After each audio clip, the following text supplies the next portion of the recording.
What's the most important thing to look for when choosing a spouse? Well, there's a sound piece of advice to be gleaned from this week's Torah portion. It says, an Ammonite or a Moabite may not enter the congregation of God.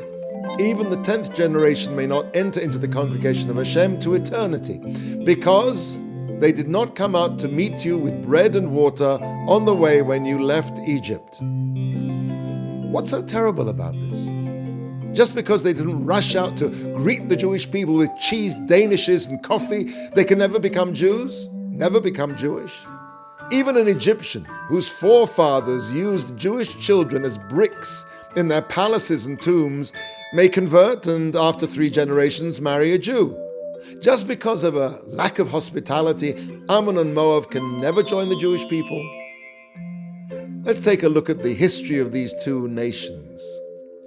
Ammon and Moab owe their very existence to Avram Avinu, Abraham, the father of the Jewish people. Abraham saved Lot, the father of Ammon and Moab, when he pulled him out of Sodom before it was destroyed.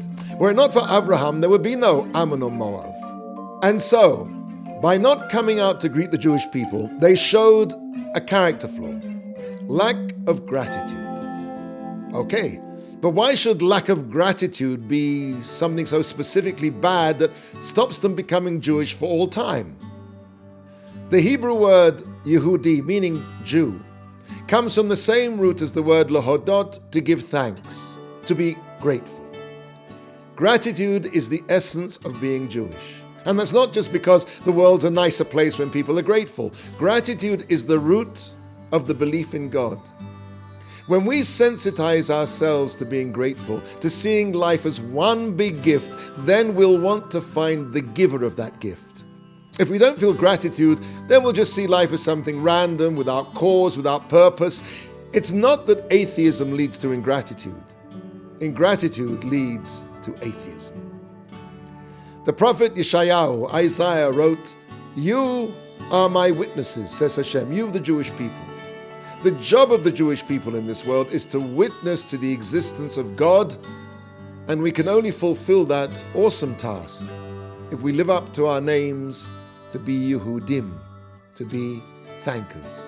So what emerges from this is a sound piece of advice when selecting a marriage partner. For if chronic ingratitude makes a person unfit to marry, then conversely, the greatest virtue in a spouse is someone who's always grateful. Someone like that is the easiest person in the world to make happy. And that's a real catch.